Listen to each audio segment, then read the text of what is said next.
Het zegt er goed uit van Frisse Wind, voor Rielien, als een van de grootste partijen in Haas. Maar het was een turbulente periode.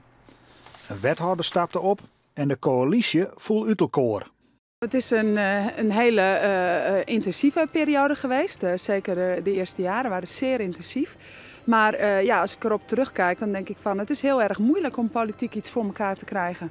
Uiteindelijk kwam de partij net meer bij Rietsgeerkomsten en besteden zien tussen ook net meer. Een nieuwe partij, de Warmpartij, neemt het stokje oer. Je moet er natuurlijk van uitgaan dat je zo'n ding van meer dan 100 miljoen niet zomaar weg hebt. Maar wij willen dat nu eens een keertje een alomvattend onderzoek komt naar die afgelopen. En dan niet alleen hoe het zo gekomen is. Wat wij nu ook willen, dat is een volledig onafhankelijk, technisch, wetenschappelijk onderzoek van wat is het eigenlijk voor ding, hoe werkt die eigenlijk, werkt die wel veilig, de gezondheidsrisico's. Dit onderzoek woe Frisse Wind ek, maar deze partij kreeg hier geen meerderheid voor. Daarom binnen ze uit de rie stapt. En toen hebben wij gezegd van nou ja, laten we dan in ieder geval ervoor zorgen dat we die metingen dan maar zelfstandig gaan oppakken. Dus de raadsvergoedingen die hebben we daarvoor gebruikt om zelfstandig onderzoek te doen. Frisse Wind is historie, maar met nij onderzoek wordt de strijd in de afgelopen terugzet.